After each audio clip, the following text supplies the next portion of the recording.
La tragedia griega. Mucho antes que Sócrates se preguntara sobre el bien y el mal, sobre el destino de la vida y sobre la realidad de la muerte, muchos otros filósofos y escritores habían indagado acerca de los secretos de la existencia humana. A lo largo de la historia, el hombre ha dirigido su atención hacia su propio mundo interior. Gracias a esta búsqueda de lo intrínsecamente humano, hemos podido disfrutar de grandes producciones artísticas como las tragedias griegas, pues en ellas se narran las aventuras del hombre que explora los abismos y vericuetos del alma.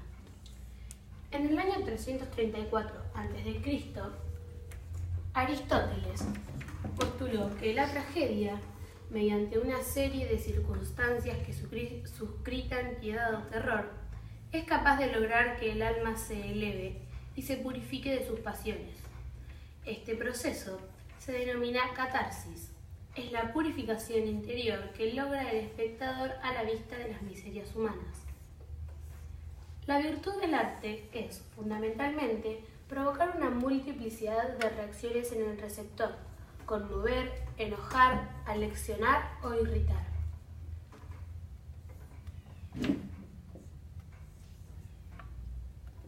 Las tragedias clásicas, pese a estar contextualizadas en un marco histórico determinado, retratan la personalidad del hombre y la fluctuación de sus emociones, es decir, dudar o vacilar. Las contradicciones universales, las dudas, los anhelos y un cúmulo de sentimientos que escapan de todo límite temporal espacial.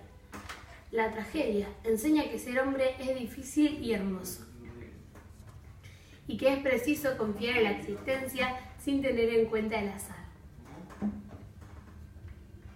En Grecia, las fiestas de honor de Dionisios, dios del vino, la fertilidad y el éxtasis, celebradas en febrero y marzo como propiciación para la primavera, incluían un rito estructurado. En él se evocaba la muerte de Dios, su descuartizamiento, es decir, para fecundar la tierra, y su posterior resurrección y glorificación, acompañado de vino y orgías. Todo esto era representado en ditirambos, danzas y lamentaciones de los coreutas, quienes utilizaban máscaras de sátiros o machos cabríos. Esto derivó hacia lo que más tarde sería la tragedia, un género teatral inspirado en estos ritos y representaciones del siglo VI a.C. La tragedia consta de 5 partes: el prólogo, donde los personajes dan comienzo a la acción; el párodo, primera entrada del coro que se mueve en orquesta; los episodios, partes de la acción dramática divididas por los estásimos. Los estásimos son los intervalos del coro que canta y comenta; y el éxodo, parte final de la tragedia con su moraleja correspondiente. Como todo género, la tragedia tiene figuras o personajes que se destacan. Estos fueron Sófocles, Eurípides y Esquilo, o también los grandes trágicos. Sófocles fue el autor de Edipo Rey o El corazón de la tragedia. Para él, la tragedia era ante todo un poema, es decir, un problema de construcción.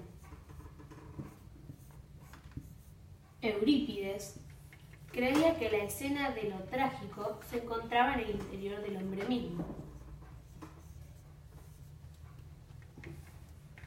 Esquilo componía en trilogías, es decir, 3 piezas enlazadas por el tema, por ejemplo, la Orestiada.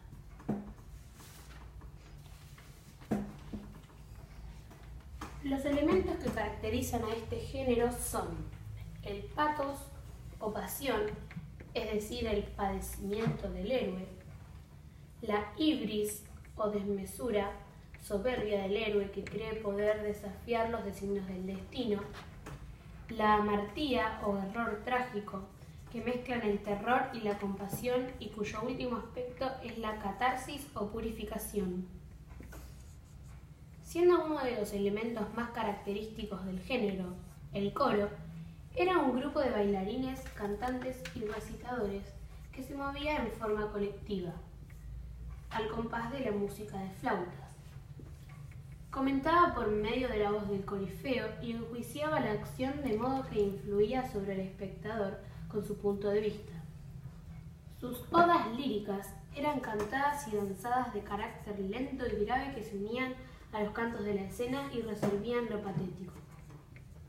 En el prólogo, este recitaba su primera oda coral, llamada Pardos, mientras entraban y se dirigía hacia la orquesta frente al altar de Dionisio delante del proscenio o escenario separado de la escena. A continuación, se alternaban episodios dialogados con odas corales llamadas estásimos. Así como el coro dio vida a la tragedia, se podría decir que fue signo de su debilitamiento. En el siglo IV a.C., una serie de guerras y el debilitamiento de la fe democrática desembocó una crisis. Equipar el coro costaba caro y los ricos se desentendían. Entonces se acudía a recursos de cualquier clase. La música tomó más importancia que la danza, haciéndola desaparecer. Los concursos ya no se realizaban con regularidad y el coro, finalmente, no tuvo papel en la obra.